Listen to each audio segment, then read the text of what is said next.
Bonjour à tous et bienvenue sur Séries et Jeux vidéo. Lyra était la semaine dernière dans une situation délicate et avait vécu des expériences plutôt traumatisantes. L'épisode de cette semaine nous propose lui aussi son lot de révélations de traumatisme et de grandes étapes dans l'aventure et surtout dans la vie de certains personnages. Des familles se créent en dehors des liens du sang et la quête initiée dans les 2 premiers épisodes montre les signes d'une épopée à la manière d'un Ulysse ou d'un Virgile. Je vous dévoile tous les secrets de cet épisode charnière avant le départ dans le Nord. On part pour quelques minutes ensemble, c'est parti, générique.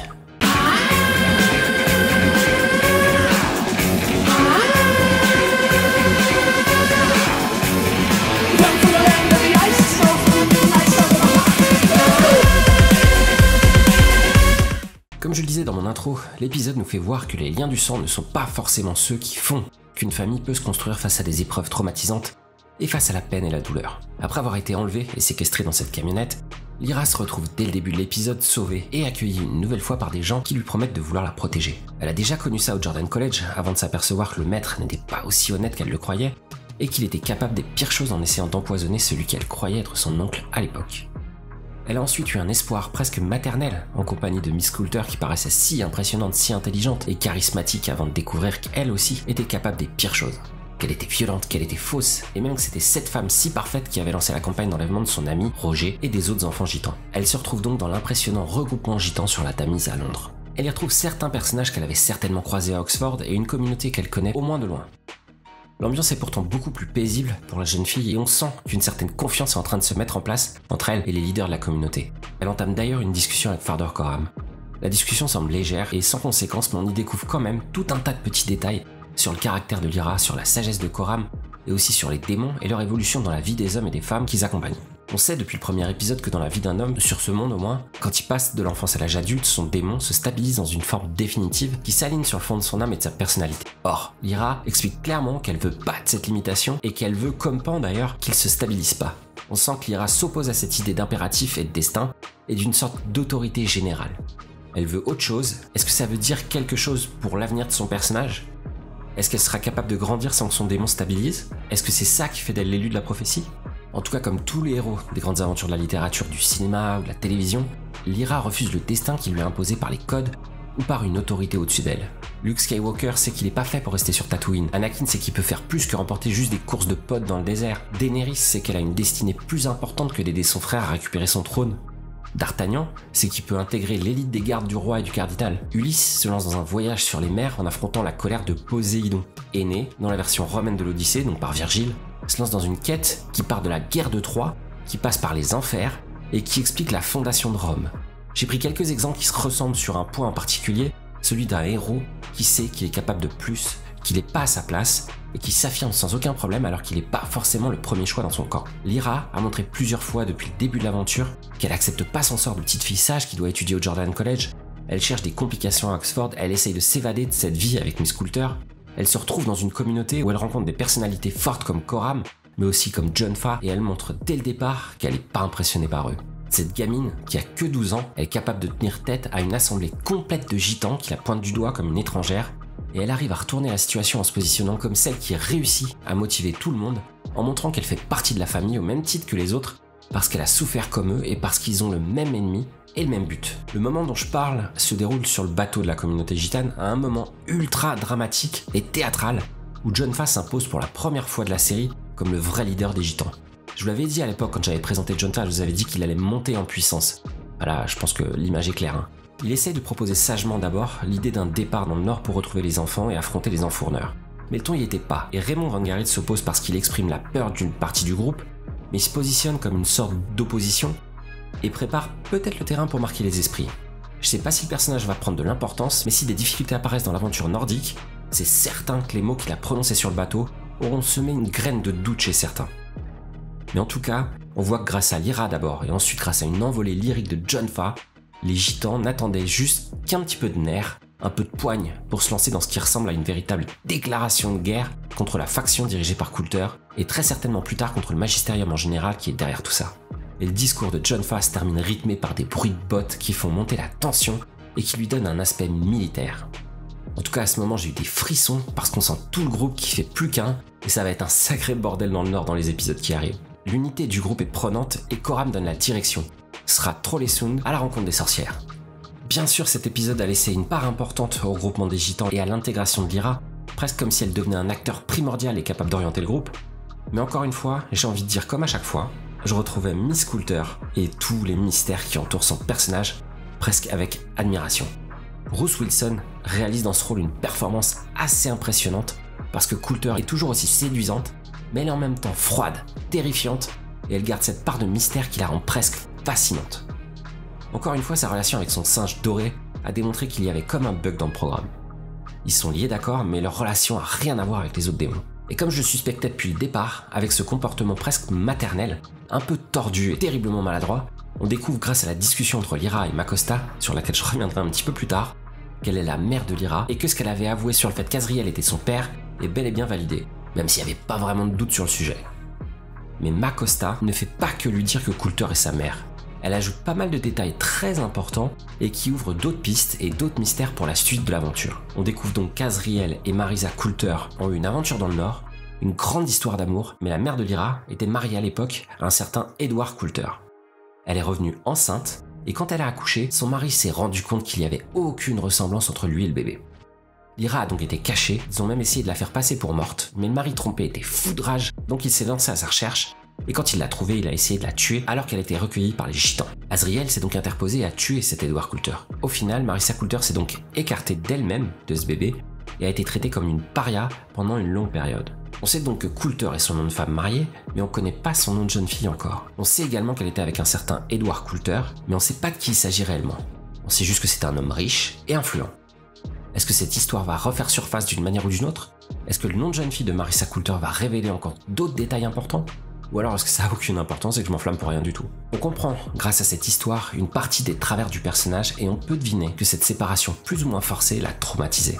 Que l'affrontement entre Azriel, l'homme qu'elle aimait, et son mari, et pour lui on sait pas vraiment si c'était un mariage d'amour ou non, cet affrontement a dû être un épisode traumatisant pour une femme bien plus jeune que celle qu'on peut voir dans la série. Je pense pas que ce soit la clé qui l'ait rendue totalement instable et toujours sur le fil de la folie, mais un des ingrédients, ça c'est évident.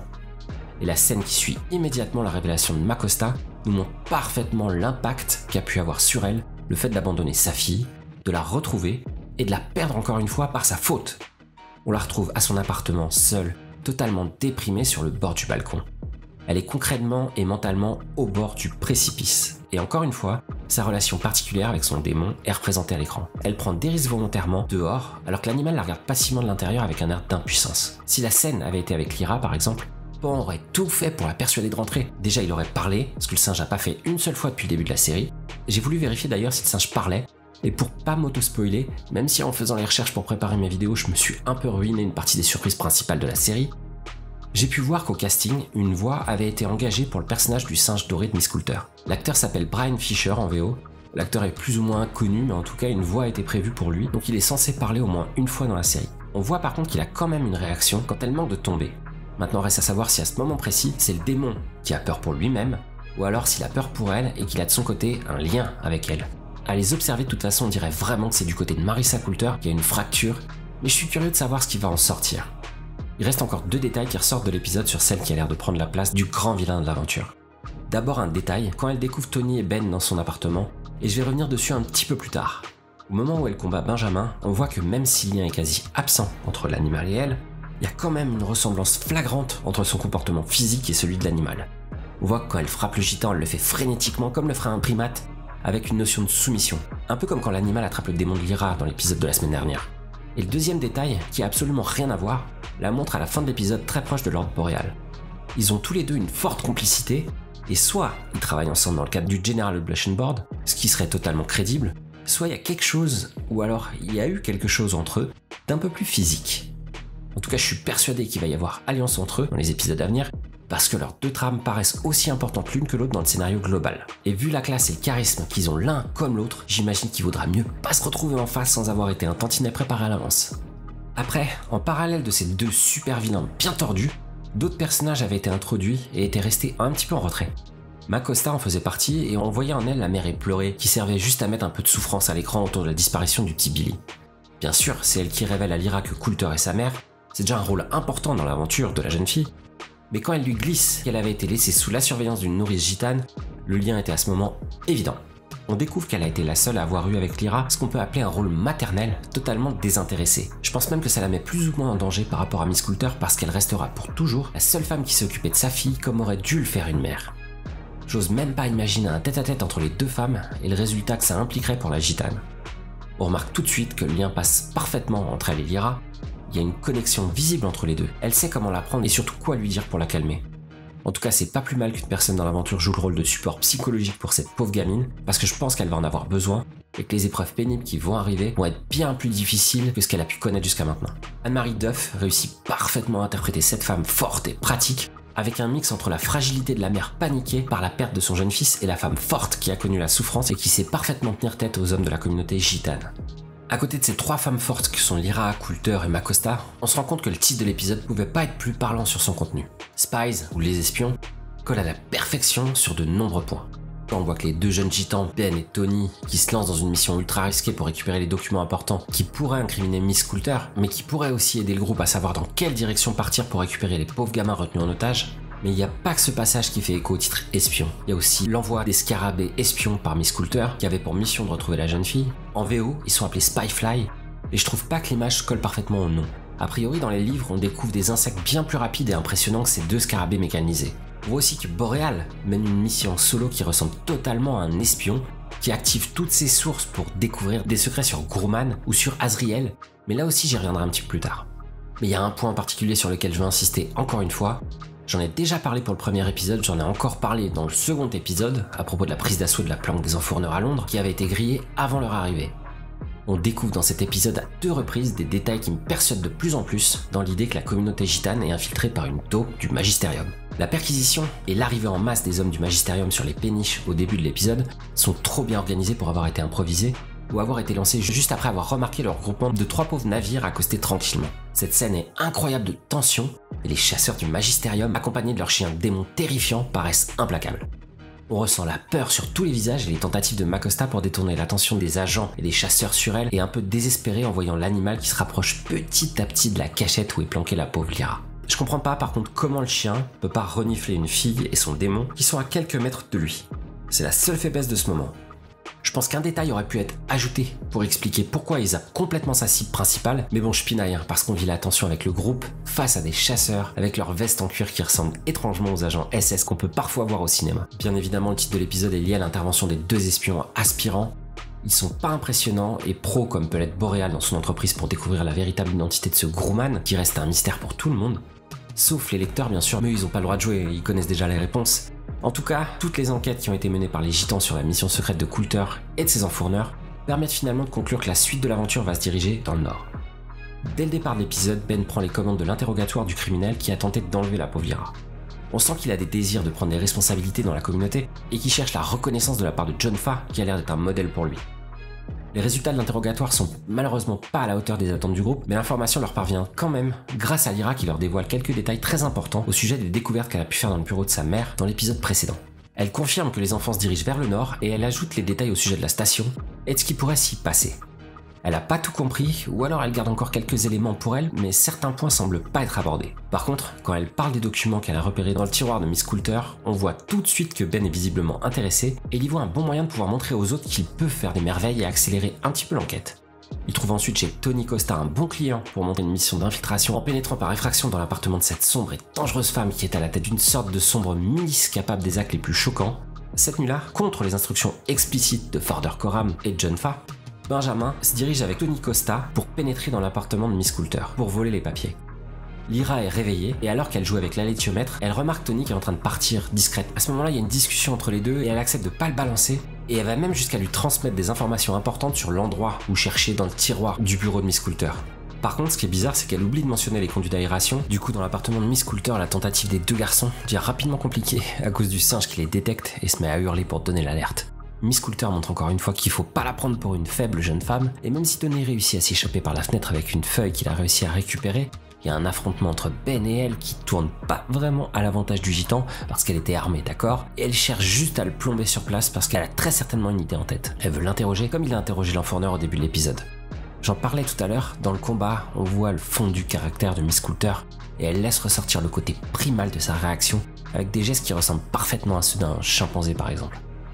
Au final, après qu'elle ait réussi à les maîtriser lui et son démon, avec l'aide du singe, elle laisse passer un petit instant et Ben réussit à se libérer, et il est tellement impliqué dans l'entête du groupe gitan qu'il sait qu'il faut pas laisser filtrer la moindre info, vu qu'ils sont déjà dans une position délicate. Il fait donc le sacrifice de se jeter dans la cage d'ascenseur pour pas laisser à Coulter la possibilité de remonter jusqu'à sa communauté. Et là, on voit comment la mort d'un homme provoque la disparition de son démon, et se décompose en poussière. On avait vu que tuer un démon dans l'épisode précédent provoquait immédiatement la mort de l'autre, donc avec la journaliste, mais là, l'effet est plus impressionnant et plus magique. Pour le résultat de cette mission, qui reste quand même globalement un échec, on découvre qu'ils ont seulement réussi à récupérer une liste des enfants enlevés avec le nom de Billy dessus. On a un mort, un gamin traumatisé parce qu'il a perdu un pote et un modèle. Et pourquoi ? Une liste qu'on connaissait déjà. Alors que Lyra a réussi à découvrir où allaient les enfourneurs, ce qu'ils allaient faire dans cette station. Elle a même pu voir l'outil utilisé et le fait que les enfants allaient être séparés de leurs démons. Donc Lyra 1 point, les gitans 0. Justement, maintenant qu'on a bien vu les détails importants de l'épisode, je voulais refaire un petit point sur Lyra et son évolution. On voit encore une fois que la jeune fille va passer dans cet épisode par tout un tas d'étapes violentes pour sa santé mentale. Son enlèvement d'abord, et la panique qu'elle ressent en captivité dans la camionnette au début de l'épisode avant d'être sauvée par les gitans. Le fait qu'elle assiste à l'interrogatoire de l'enfourneur sur la péniche. Parce que je vous le rappelle quand même, c'est juste une gamine de 12 ans et elle assiste à l'interrogatoire un peu musclé alors qu'il y a encore quelques jours elle était dans sa petite bulle du Jordan College. L'étape d'après, c'est Macosta qui lui dévoile que Miss Coulter est sa mère, alors qu'elle venait déjà d'apprendre qu'Azriel n'était pas juste son oncle mais son père. On est d'accord que n'importe quelle gamine qui connaît tout ça en quelques jours pourrait logiquement perdre totalement la boule ou partir en vrille. Par contre, je me plaignais la semaine dernière du jeu de Daphne Keane quand Coulter lui révélait les détails sur son père, mais là je trouve que la scène est juste parfaite. Avec les rafales devant et le paysage derrière, on ressent presque le romantisme de l'histoire que la gitane lui raconte. Et la réaction de la gamine est juste, ni trop vite effacée comme c'était le cas dans l'appartement de Coulter. D'ailleurs, je viens de juste faire le rapprochement avec Daphne Keane, et en fait je me suis aperçu que c'était la fille de Will Keane qui joue le père MacPhail dans l'épisode précédent. Bon, du coup je reprends. Ce qui sauve Lyra, c'est très certainement les liens qu'elle est en train de tisser avec les personnages qu'elle rencontre. Avec Macosta, d'abord bien sûr, parce qu'il y a entre elles la relation mère-fille que Coulter aurait rêvé de construire, mais Coulter a pas la fibre, et elle sait pas comment devenir mère. Oui, le devenir, parce qu'elle a quand même laissé partir sa fille à l'époque. J'espère que des détails vont être dévoilés sur l'épisode de Coulter et Azriel, parce que je comprends pas pourquoi la femme laisserait partir sa fille alors que son mari est mort, et que normalement elle risque plus rien du coup. Donc comme je le dis, il y a Macosta, mais il y a aussi Farder Coram avec qui le lien est presque encore plus fort. On sent qu'il y a un truc qui passe entre les deux, elle a rapidement confiance en lui, et il a même pas à lui révéler quoi que ce soit pour construire cette confiance. C'est lui qui dévoile un ou deux trucs sur l'alétiomètre et qui lui explique un peu mieux que le maître comment s'en servir. Et je pense que c'est grâce à ça qu'elle va réussir à se débrouiller avec cet objet magique. Quand on voit les deux sur la péniche, on dirait un grand-père et sa petite fille, un peu comme s'il la laissait grandir, ce qu'un père aurait pas pris le risque de faire. Et je pense que c'est pour ça que Lyra a rapidement confiance en lui. Elle peut en même temps se reposer sur lui, mais aussi tenter des aventures risquées avec lui. Donc on voit quand elle réussit à se servir de l'alétiomètre, elle le fait sans avoir à consulter ou étudier les livres comme il lui avait expliqué. Elle a clairement un pouvoir et du coup elle se sert de l'outil en déconnectant son cerveau comme elle le dit, et elle va logiquement devenir le guide pour la communauté, un peu comme un GPS de luxe en fait. Et pour en revenir à Lyra Belacqua, dans cet épisode c'est la première fois qu'on entend le nom entier de Lyra, et du coup je voulais revenir dessus. Même si on pouvait le distinguer sur le bureau au moment du cours qu'elle reçoit dans le premier épisode, je pense que peu de monde l'avait remarqué à ce moment-là. Donc son nom complet est Lyra Belacqua. Il y a deux références pour son nom, et la première vient d'un poème de Blake, qui est très important dans l'œuvre de Pullman. Donc Blake c'est un poète du 19e siècle, et le poème a pour titre La petite fille perdue. L'héroïne se nomme Lika, et elle est dans une position un peu compliquée, perdue loin de ses parents et accompagnée d'un animal qui va l'aider. On voit donc le parallèle avec Lyra, il est évident, et le fait qu'elle soit abandonnée loin de ses parents avec un animal qui va lui porter secours. Je pense que l'animal n'est pas Pan, parce que j'ai déjà vu l'épisode suivant, et les lecteurs vont certainement être très contents des personnages qui vont faire leur apparition la semaine prochaine. De l'autre côté, le nom Belacqua viendrait de la divine comédie de Dante. Le héros fait un voyage dans les cercles du purgatoire pour retrouver son âme sœur. En le traduisant de l'italien, Bellacqua, ça veut dire belle eau. Le seul truc, c'est qu'il n'y a pas vraiment de point commun entre Lyra et ce Belacqua dans l'œuvre de Dante, parce que c'est un paresseux qui attend simplement la fin, parce qu'il sait que ça sert à rien d'essayer de partir de là où il est. Je pense que c'est juste une référence à l'œuvre de Dante, plus qu'au personnage en lui-même. Et je voulais terminer par mon gros coup de cœur de la série, Lord Boreal est en même temps dark et mystérieux, mais je trouve qu'il a aussi profondément la classe, et sa mission est peut-être celle qui a l'air le plus importante, avec un impact sur tout le reste de l'aventure potentiellement. On le voit retourner dans notre monde encore une fois, pour retrouver son contact qui a l'air d'être un simple chercheur d'infos, qui ressemble presque à un journaliste dans ses méthodes, plus qu'à un détective privé. On découvre que les recherches sur Grumman ont apporté des réponses grâce au logiciel de reconnaissance faciale qui est installé sur les ordinateurs de notre enquêteur.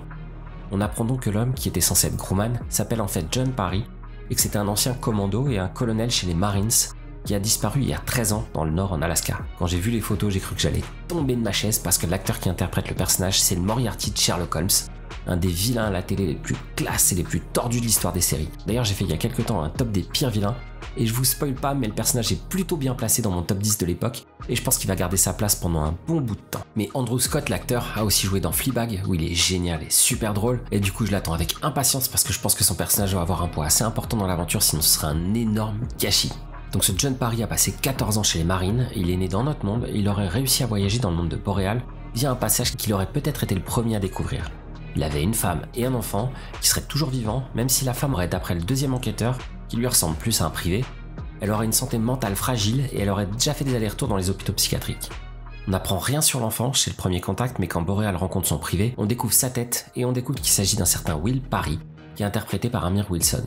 Sur ce coup-là, je me suis un peu fait griller et je sais que ce sera un personnage principal de l'histoire parce qu'il a été annoncé comme tête d'affiche et il devrait faire son apparition qu'au début de la saison 2, comme son père d'ailleurs. Du coup, il va falloir être patient.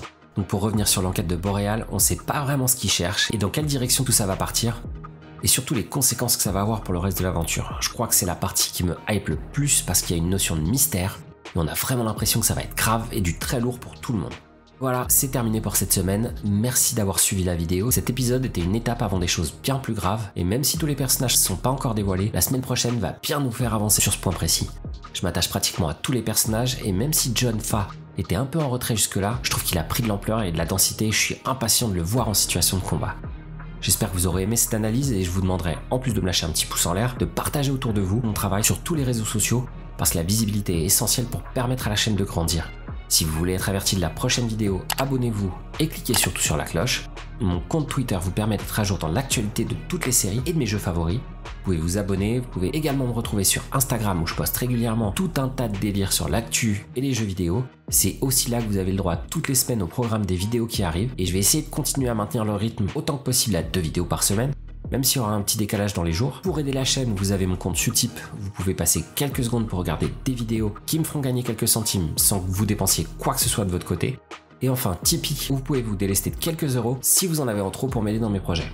Merci à vous d'avoir passé quelques minutes avec moi. La prochaine vidéo sera l'analyse de la saison 3 de The Crown et je vous invite dans les commentaires de mon tweet ou des posts que j'ai fait sur Instagram et ici même à me dire ce que vous en avez pensé, si vous avez regardé la saison bien sûr, et je ferai apparaître le maximum de messages dans ma vidéo pour vous impliquer un peu plus dans mon travail. On se retrouve comme d'habitude la semaine prochaine pour l'analyse du 4e épisode de À la croisée des mondes, mais comme j'ai plus d'avance dans les épisodes, on va passer du mercredi au jeudi à 18h30 parce que je pense pas avoir le temps de faire une critique en aussi peu de temps. Je vous souhaite une bonne semaine et en attendant, profitez bien et comme à chaque fois, portez-vous bien, regardez des séries, jouez à volonté et je vous dis à très bientôt sur séries et jeux vidéo.